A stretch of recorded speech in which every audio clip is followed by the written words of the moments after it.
자, 이코노미톡 시간 이제 들어갈 거고요. 0.4% 정도 코스피, 코스닥은 0.3% 정도 플러스입니다. 코스피가 오늘은 좀 마이너스고 코스닥이 좀 오르고 있고, 외국인이 3,000원 넘게 좀 팔고 있고요. 선물을 벌써 지금 26분 됐는데 5,700원 넘게 좀 팔고 있습니다. 왜 기관은 현물은 파는데 대신 선물은 좀 6,300억 넘게 사고 있고요. 오늘 그런 상황입니다. 좀 대형주들이 좀 부담스러울 수밖에 없는 그런 장이 좀 되고 있습니다. 환율은 1,422원 조금 올랐습니다. 자, 오늘 이코노미트 시간에는 유진투자증권 양승윤 위원 모시고요. 로봇하고 방산 이 두 섹터 좀 여쭤보도록 하겠습니다. 방산은 뭐 잘 아시는 것처럼 주도 섹터에서 여전히 잘 견저하게 있고, 로봇주는 사실은 이제 한 달 정도 됐죠. 9월 중순 정도부터 아주 계속해서 강한 모습을 한 달 가까이 이렇게 계속 보이다 보니까 로봇주는 좀 이거 어떻게 해야 돼? 라고 이게 생각하시는 분들도 좀 많으신 것 같아서 오늘 두 가지 섹터를 좀 같이 한번 여쭤보도록 하겠습니다. 위원님 어서 오십시오. 네, 안녕하십니까. 로봇부터 좀 해볼까요? 오늘도 전체적으로 로봇주들은 레인보우 로보티스 1.6%, 로보티즈 2.5%, 이렇습니다. 제일 오늘 센 데가 T로보틱스 6%, 그 다음에 로보스타가 제일 좋군요. 9% 이렇게. 로봇주가 지금 말씀드린 대로 한 달 가까이 이렇게 상승세가 이어지는데, 전에도 로봇주가 셀 때가 좀 있는데 그렇게 오래 갔지는 않았던 것 같은, 이번에는 기네요. 꽤 맞습니다. 오래 가네요. 어떻게 요즘에 그 원인을 분석하고 계십니까? 일단은 사실 이번에 상승 구간 이전에 주가가 좀 많이 올랐었던 거는 이제 작년 연말부터 해서 한 2월, 3월 정도까지 좀 큰 폭으로 한번 상승을 했었거든요. 네. 거의 YTD로 80%까지 올라갔다가 4월 이후에는 쭉 이제 하락세 조정 구간 겪다가, 사실 9월이라고 말씀해 주시긴 했지만은 이제 사실 8월부터 시작은 했었었거든요. 아마 기억하실지 모르겠지만 8월 중순에 이제 그 노란 봉투법이 통과를 했었어요. 이제 그때부터 이제 조금 테마에 대한 불이 좀 붙은 상황들이고, 이제 노란 봉투법 통과로 인해서 자동화 수요가 올라갈 거다. 그렇죠. 결국 거기서 수혜해 볼 수 있는 게 뭐냐라고 했을 때 로봇밖에 없었기 때문에 이 로봇에 대한 기대감들이 커져가다가, 근데 그와 동시에 조금 이제 기대감들이 커졌었던 거는 사실 연초에도 마찬가지였습니다만은 지금 또 한 번 이 휴머노이드에 대한 기대감들이 커지고 있거든요. 맞아요. 연초 때 그랬죠. 8월 말에도 이제 현대차에서 보스턴 다이내믹스의 아틀라스라고 하는 그 휴머노이드를 양산을 하겠다라고 또 이야기를 하면서 관련주들이 한번 들썩이기도 했었었고, 아마 추석 기간 동안 좀 보셨을지 모르겠지만 그 피규어라고 해서 미국에서 가장 유명한 또 휴머노이드 회사가 3세대 로봇을 이제 공개를 하면서 계속 이 휴머노이드 기대감, 그리고 휴머노이드에 대한 공급망, 밸류체인에 대한 기대감들이 이어지고 있는 상황들이고, 사실 원래 로봇주들이 과거 한 2, 3년 동안의 추세들을 보면은 연말 연초에 강했었거든요. 그래서 연말 연초 왜냐면은 여러 가지 컨퍼런스도 있고, 그렇죠. CES 같은 이벤트도 있고, 기업들이 연말 연초에 또 비전 공개들을 많이 하시니까 그때 기대감들이 올라가면서 주가가 올랐었는데, 이번 올해 같은 경우는 사실 8월, 9월 조금 빠르게 움직이기 시작을 했고, 근데 여전히 연말 연초에 이벤트들이 많이 몰려 있는 상황들이어서 이 탄력 자체가 저희는 조금 그래도 장기화되고 있는 게 아닌가라고 생각을 하고 있고, 연말 연초에 기대해서 볼 수 있는 거는 사실 이제 시장에서 좀 쳐다보고 계시는 게 11월 달에 있을 테슬라 주주총회를 기다리고 계시거든요. 그때 이번 주에도 실적 발표도 있더라고요. 맞습니다. 실적 발표, 주총 때 이제 또 테슬라가 2세대 로봇이 휴머노이드 옵티머스 2세대가 2023년도 연말에 공개가 됐었고, 작년에 이제 한 2년 동안 업데이트가 없었던 상황이어서 2년이 지났으니까 3세대 로봇이 피규어와 마찬가지로 좀 공개가 되지 않을까, 이런 기대감들이 내재되어 있는 상황들이고, 예정되어 있는 건 아닌데. 네, 예정되어 있는 건 아니고, 근데 이제 시기로 봤을 때는 주총대 가능성이 높고, 그리고 2년이 지났으니까 그리고 계속 업데이트에 대한 이야기들을 하고 있는 상황이어서 그렇죠. 그 기대감들이 좀 자리하고 있고, 그리고 또 지금 이제 중국에서 또 가장 큰 휴머노이드 회사가 유니트리 로보틱스인데, 마찬가지로 내년도에 상장 이야기들을 하고 있고, 또 올해 연말에는 상장 청구를 예정을 하고 있고, 내년 초에는 말씀드린 것처럼 CES가 또 이벤트가 예정이 되어 있어서 각종 휴머노이드 기대감들이 좀 이어지고 있는 상황입니다. 그렇게 따지니까 연내 내내 하여간 끊임없이 뭐가들 나오는 거군요. 맞습니다. 그러면은 지금 양 의원님 말씀을 제가 들으면서 제일 반복됐던 단어가 이제 기대감이라는 단어이기 때문에, 그 기대감이 계속해서 거의 연중 내내 좀 이어지고 있다. 중간중간 잠깐 쉴 때도 물론 있지만, 맞습니다. 그렇게 좀 로봇주고 봐도 될 것 같고. 그럼 이제 여기서 제가 좀 두 가지 추가 질문을 드려야 될 게, 하나는 기대감의 근거가 정말 있는 거냐라는 거가 많은 분들이, 이게 사실 기대감이라는 게 약간 공허할 수도 있어서 맞습니다. 그 부분이 뒷받침을 네. 해줄 수 있는 게 뭐가 있냐 또는 언제쯤 나올 것이냐 이 부분 일단 이거부터 한번 여쭤보고 싶네요. 일단 아직 뭐 이게 로봇 산업이 정말 성장의 급초 단계에 와 있다 보니까 뭐 통계도 없고 구체적인 수치도 없는 이제 그런 상황들이어서 아이고야. 이제 마찬가지로 미래를 이제 그리고 있는 상황인데 리서치 하시기 힘들겠습니다. 맞습니다. 사실 저희도 굉장히 좀 머리가 아프고 하지만 네. 이제 어떻게든 이제 조금 미래들을 좀 수치화하고 구체화하는 이제 방법으로 한 가지 이야기를 드리는 거는 결국 저희가 관심 갖고 있는 게 휴머노이드이잖아요. 그렇죠. 휴머노이드가 인간을 닮은 로봇을 휴머노이드라고 하는데 결국 이 인간들을 좀 공격적인 이야기이긴 하지만 모두 다 대체를 할 수 있는 로봇으로 이제 볼 수가 있는 거고 그러면 이제 저희가 장기적으로 정말 이 휴머노이드 시장이 어디까지 커질 수 있는가라고 그렇죠. 생각을 해보면은 그렇죠. 최소 인간의 노동자 수만큼은 이 휴머노이드 시장 규모가 형성될 수 있다라고 보는 거죠. 결국 그렇죠. 일자리들을 다 네. 대체를 한다라고 가정을 하면 네. 물론 그게 쉽지는 않겠지만 근데 지금 글로벌리 인간 노동자 수가 대략 뭐 한 33억 명 정도 있다라고 이야기를 하고 있고 33억 명 네. 정도. 거기에 로봇 가격을 곱해서 보면 대략적인 시장 규모가 나오는데 뭐 대략적으로 저희가 휴머노이드가 보급되기 위해선 가격도 싸야 되니까 한 1,000만 원 정도로 대당? 잡고 있어요. 대당 1,000만 원 정도. 1,000만 원 정도면 이제 충분히 투자 회수가 가능한 영역이어서 네. 1,000만 원이라고 가정하면은 33억 명 곱하기 1,000만 원 하면 한 3경원 정도의 숫자가 나오는데 뭐 어마어마한 사실 감도 안 오는 이제 그런 숫자가 나오니까 뭐 저를 비롯해서 이제 많은 분들이 이제 그래도 이제 전체적으로 볼 수 있는 규모는 상당히 크다. 거다. 언제 달성될지 모르겠지만 모르지만. 최종적인 골은 이렇게 크니까 조금 이제 미래에 대한 기대감들을 계속 그려볼 수 있는 근거로는 자리하고 있다라고 생각은 하고 있습니다. 저는 또 그런 어떤 뭔가 이렇게 상상력을 펼칠 수 있는 배경 가운데 하나는 현존하는 최고의 기업가이면서 천재라고 불리는 머스크라는 사람이 이 휴머노이드 로봇에서는 가장 앞서가고 있다. 이게 또 되게 좀 의미가 있지 않느냐 생각이 듭니다. 뭐 요즘에 그 짤로 나오는 거 보니까 그 자기 집무실에 바닥에다가 거기서 뭐 대충 뭐 깔고 자고 있더군요. 맞습니다. 네. 참 그런 사람이 그렇게 일을 하고 자기는 매일 나는 일주일에 7일 일해라는 걸 너무 자연스럽게 얘기를 하는 사람이고 참 그런 거 보면 저런 사람이 저렇게 일을 하는데 뭔가 돼도 되지 않겠어라는 그런 기대감을 인간적으로 좀 가져볼 법한 부분도 있다는 생각이 좀 들고요.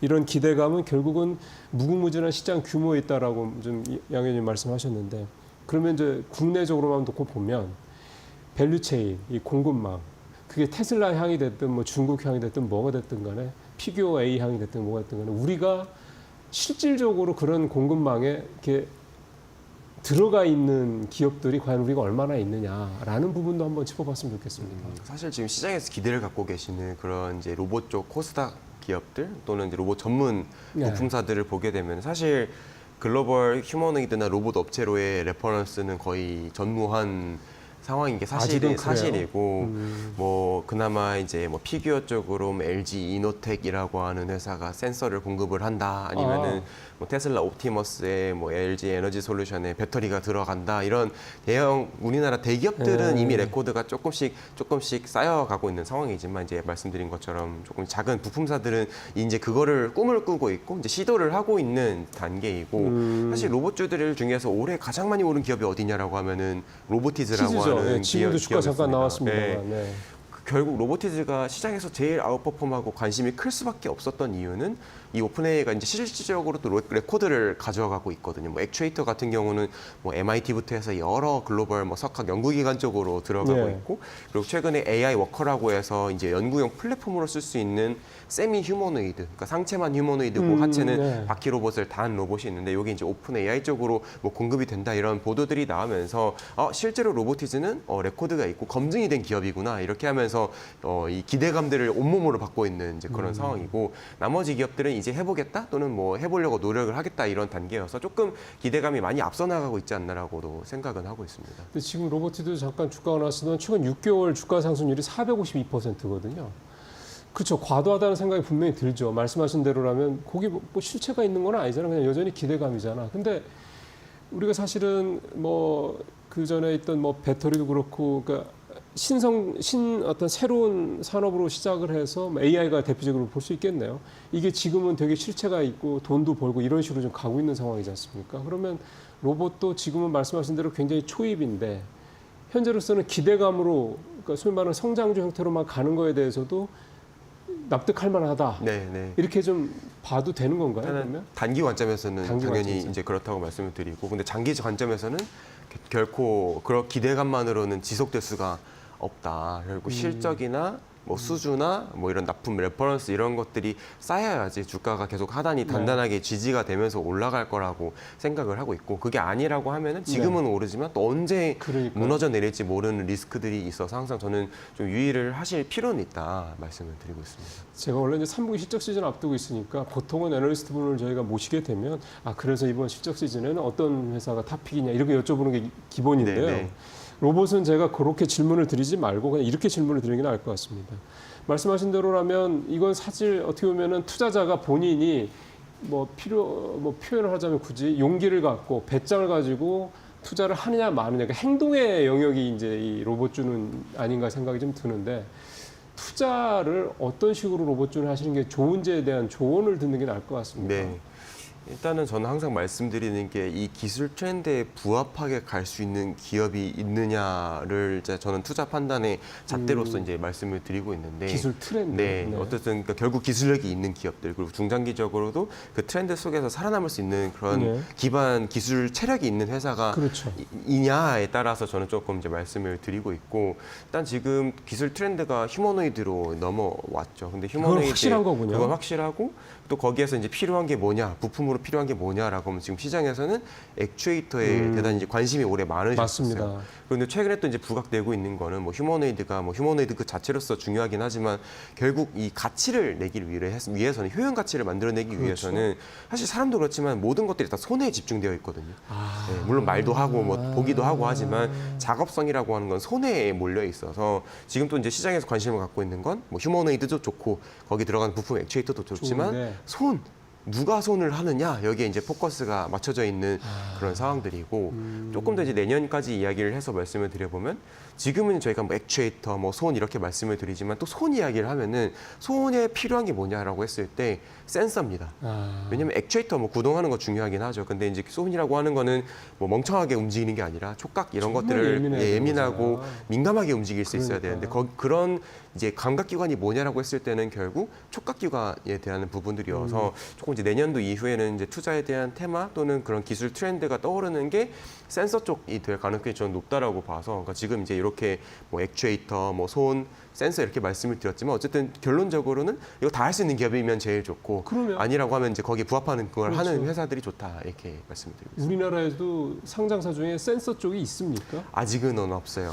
그래서 이제 내년에 뭐 이후에 또 상장할 수 있는 기업들은 있어서 이제 그런 기업들까지 저는 IPO까지도 같이 기다려서 이제 말씀을 이제 드리고 있고, 뭐 대표적으로는 이제 비상장 기업이긴 하지만 뭐 에이딘 로보틱스라고 하는 회사가 뭐 촉각 센서 이런 것들을 하고 있거든요. 한다. 그래서 뭐 아직은 아니지만 뭐 내년도나 뭐 내후년도에 상장을 한다고 하면은 또 그런 기업들의 관심을 시장에서는 가져볼 수 그러게요. 있지 않을까라고 생각을 하고 그럼 있습니다. 내년에도 액추에이터, 올해까지 액추에이터 중심이었던 내년에는 센서 쪽으로 또 뭔가 트렌드가 만들어지면서 그렇죠. 그쪽 관련 네. 기업들이 또 하나의 또 모멘텀이 될 수도 있겠다. 맞습니다.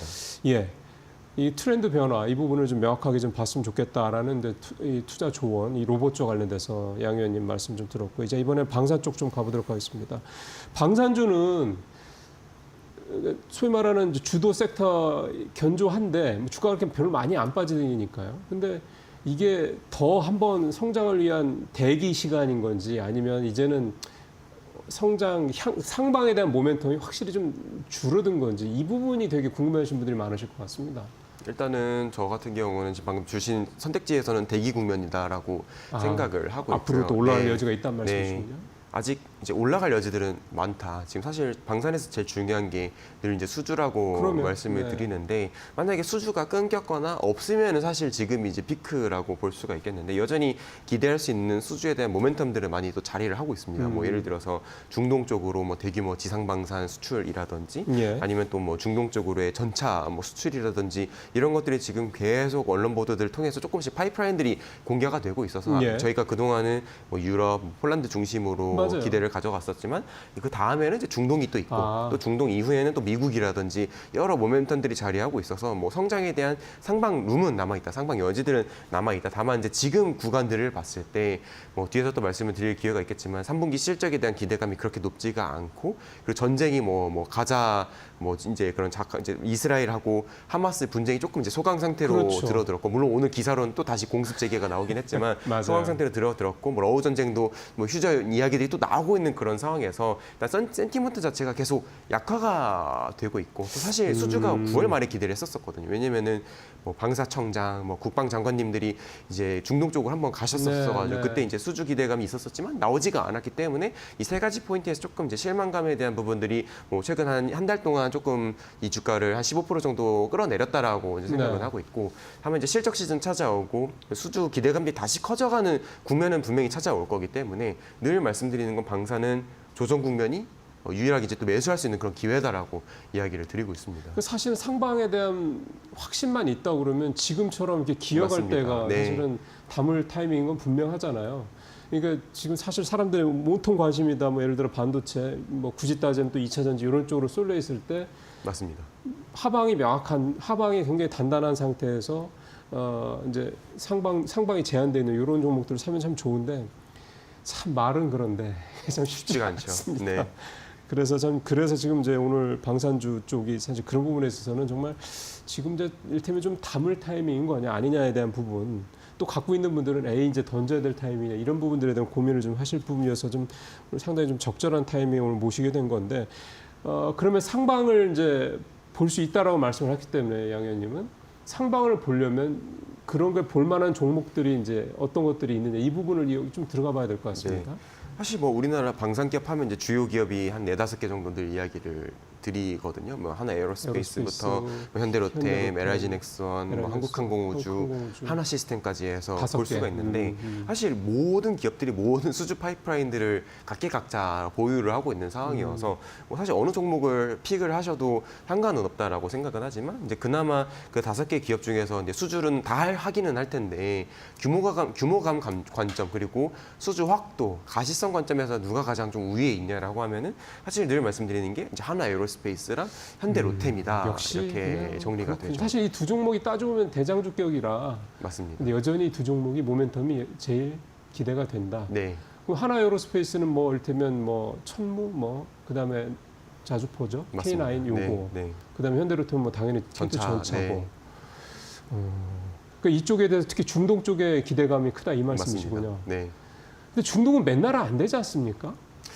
사실 이제 중동이 조금 뭐 수주 얘기가 나오고 나서 뭐 시간이 조금 걸리기도 하는 부분들이 있지만 또 아닌 케이스들도 있거든요. 그래서 케이스 바이 케이스로 나눠서 봐야 된다고 설명을 드리고 있고, 사실 제일 좀 빠르게 수주가 잘 됐던 게 천궁이라고 하는 아이템이었었습니다. 이제 LIG 넥스원의 네. 그 방공 미사일이 있었었고, 지금 아랍에미레이트, 사우디, 이라크까지 있어서 연속으로 지금 거의 매년 수주들을 이제 받았었어가지고 뭐 중동에서 수주 나온다 하고 나서도 바로 나왔었기 때문에 꼭 중동을 그렇게 부정적으로 볼 필요는 없지 않나라고 생각을 하고 있고, 그래서 연말 연초까지는 조금 긴 호흡을 가지고 지켜보시는 거를 추천을 드리고 있습니다. 뭐 사우디 같은 나라는 수주를 계약할 때 이거는 공식화하면 안 된다 뭐 이런 식까지 있다면서요. 그런 거가 근데 그거는 알 수가 없으니 그거는 어떻게 공식 나오는 것도 아니고 맞습니다. 그걸 실적의 반영은 결국은 나중에 재무제표 나온 걸 보고 확인해야 되는 겁니까? 지금 사실 여러 방법들이 있기는 한데 뭐 나중에 진짜 수주 잔고에 반영이 되는 걸 보고 확인을 할 수도 있지만, 또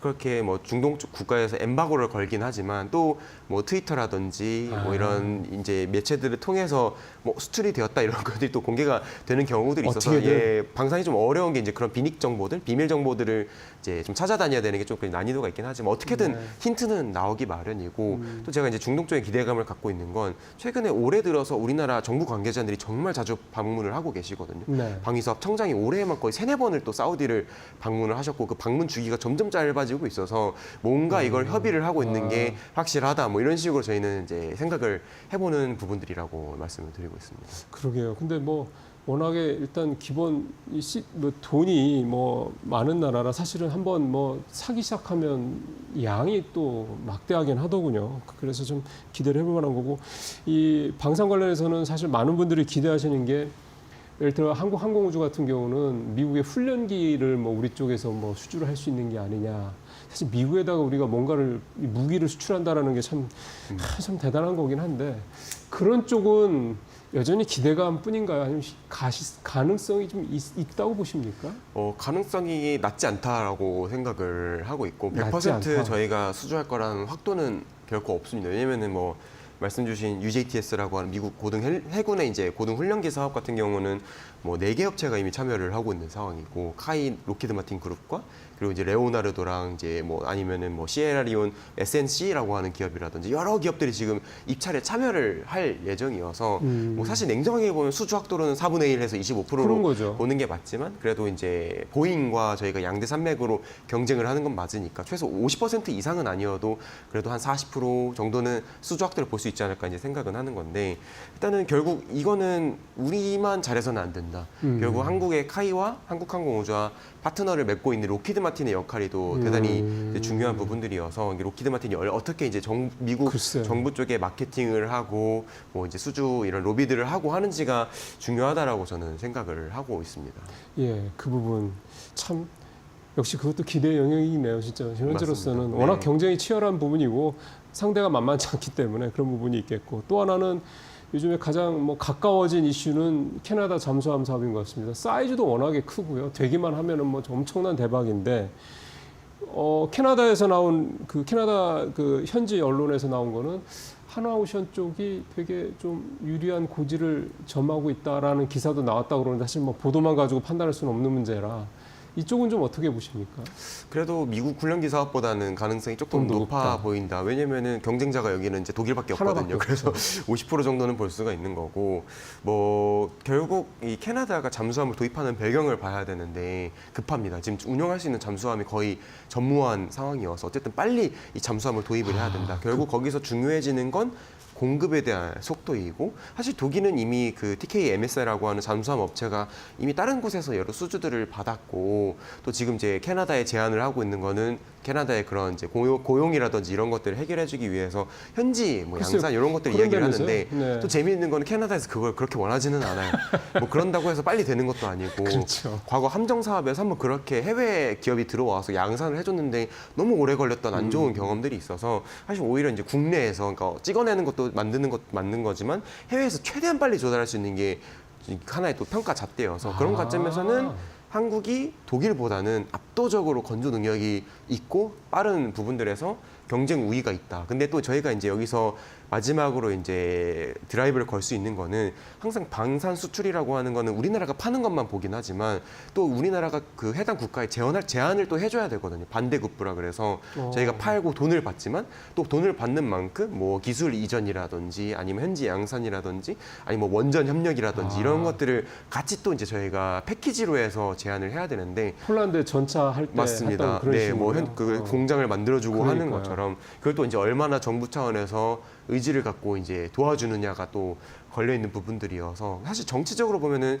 캐나다는 나토 국가이기 때문에 이제 그런 걸 사실 저희가 잘 그렇죠. 준비를 해야만 100%의 확도로 수주를 할 수 있는 기회가 있을 거라고 생각을 하고 있습니다. 근데 캐나다가 가장 원하는 어쨌든 빨리 이 는 부분에 있어서는 하나오션이 확실히 경쟁 위에 있다. 네.